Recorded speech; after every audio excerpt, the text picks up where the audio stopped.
Has the world chosen China? Not so fast. Commentary. The latest Pew Research Center survey should disturb Americans. Across much of the world, favorable views of China have increased, while those of the United States have declined. In 25 of the 36 countries surveyed, China now receives a more favorable rating than the United States. Beijing will undoubtedly welcome those numbers. They fit comfortably within the narrative the Chinese Communist Party has spent years constructing. The United States is a declining power, the Western order is exhausted, and China represents the future. Russia, Iran, North Korea, and other enemies of the United States have their own reasons for encouraging variations of the same story. Americans should take the survey seriously. We should not, however, accept our adversaries' interpretation of it. There is an enormous difference between declining international approval of the United States and a global embrace of China's totalitarian system. There is an equally important difference between popularity and legitimacy, between temporary opinion and enduring national power. The Pew findings should, therefore, neither lead to denial nor to national self-flagellation. They should force Americans to ask a harder question. Why is a constitutional republic founded upon liberty increasingly losing the contest for international opinion to a totalitarian state governed by the CCP? The answer begins at home. American power has never rested solely on military superiority or economic wealth. From the beginning, there was an idea attached to the American experiment. The Declaration of Independence asserted truths about human nature, natural rights, legitimate government, and the source of political authority. The Constitution attempted to translate those principles into an enduring political order. These principles themselves provided both the standard for judging any failures and the means for correcting them. That distinction matters when comparing the United States and China. America's failures occur in tension with its founding principles. China's repression stems from the Communist Party's supremacy over the individual and society. These are not morally equivalent political orders. Yet, international politics is not a seminar on political philosophy. Nations must demonstrate through conduct that their principles mean something. Here, the United States has reason to be concerned.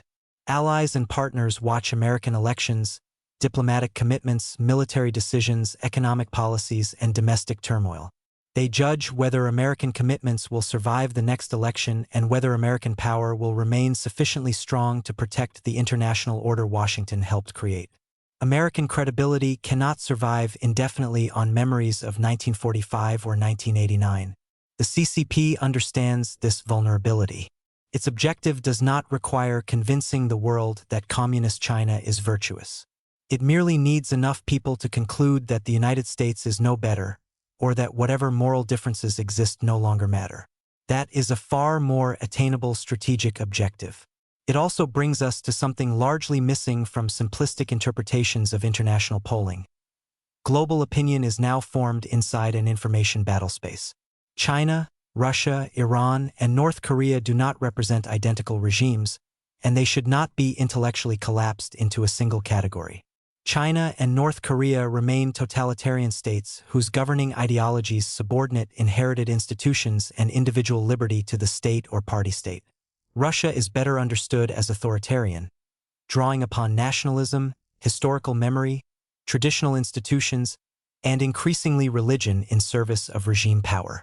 Iran combines authoritarian rule with its own revolutionary theocratic system. Their methods and objectives differ. Their interest in weakening confidence in the United States does not.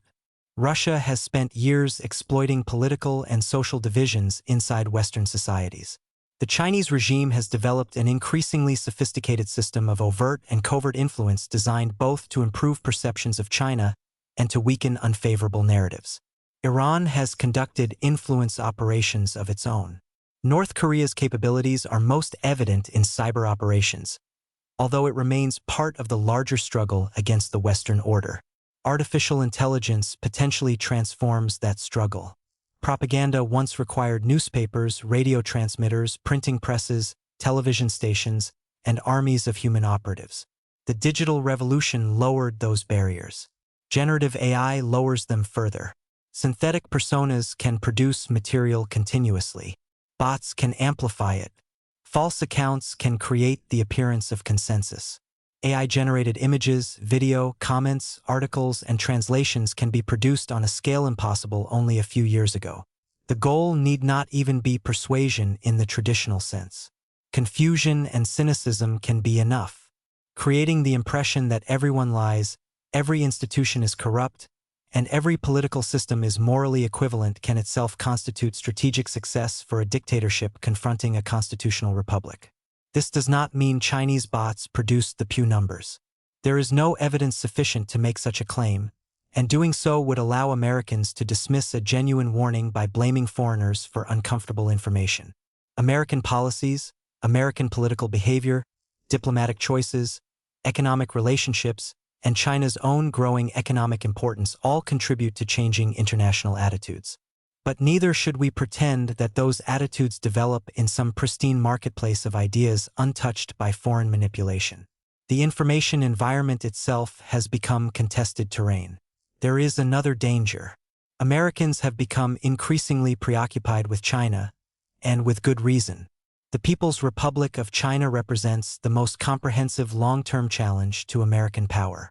But strategic concentration can become strategic blindness. My late friend R. James Woolsey repeatedly warned against allowing the rise of China to cause the United States to lose sight of Russia. I shared that concern then and continue to share it. Great power strategy rarely provides the luxury of confronting one adversary at a time. Nor do China, Russia, Iran, and North Korea operate in isolation from one another. Their interests are not identical, and their regimes are not interchangeable. Nevertheless, they increasingly benefit from weakening an American-led international order that constrains each of them. The United States, therefore, confronts something larger than a public relations problem. It faces a contest over legitimacy. The answer cannot be American propaganda designed to imitate Beijing or Moscow. Nor should Washington attempt to purchase popularity by abandoning American interests whenever foreign publics disapprove of them. Great powers sometimes must make unpopular decisions. Statesmanship is not an international popularity contest. The answer begins by recovering the sources of American strength. America must remain militarily powerful enough that allies can depend upon it and adversaries fear the consequences of challenging it. Its diplomacy must become more reliable and historically informed. Its alliances must be treated as strategic assets rather than temporary conveniences. Its intelligence and national security institutions must recognize information warfare as an integral component of grand strategy. The United States must expose foreign manipulation aggressively while resisting the temptation to label legitimate criticism as foreign propaganda. Above all, Americans must remember what distinguishes their civilization from the systems challenging it. The United States cannot defeat totalitarian China by becoming more like China. Cannot defeat Russian authoritarianism by abandoning its own constitutional restraints. It cannot answer the Iranian revolutionary ideology by losing confidence in its own principles. And it cannot defend the American Republic abroad if Americans cease believing that the Republic is worth defending.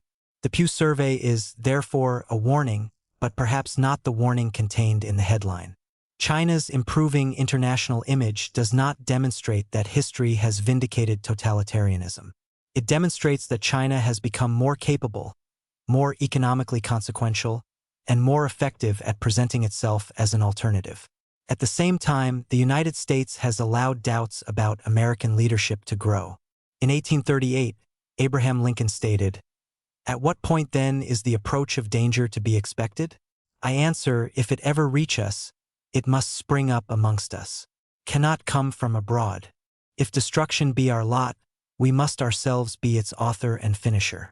As a nation of freemen, we must live through all time or die by suicide. There is no reason to minimize that development. There is equally no reason to concede the field. The contest between the United States and China is ultimately about more than aircraft carriers, semiconductors, AI, trade routes, or even space power. Behind those instruments stands a much older question. What kind of political order best protects the human person while preserving the strength necessary to defend civilization? America already possesses an answer. Its greatest danger may be forgetting it.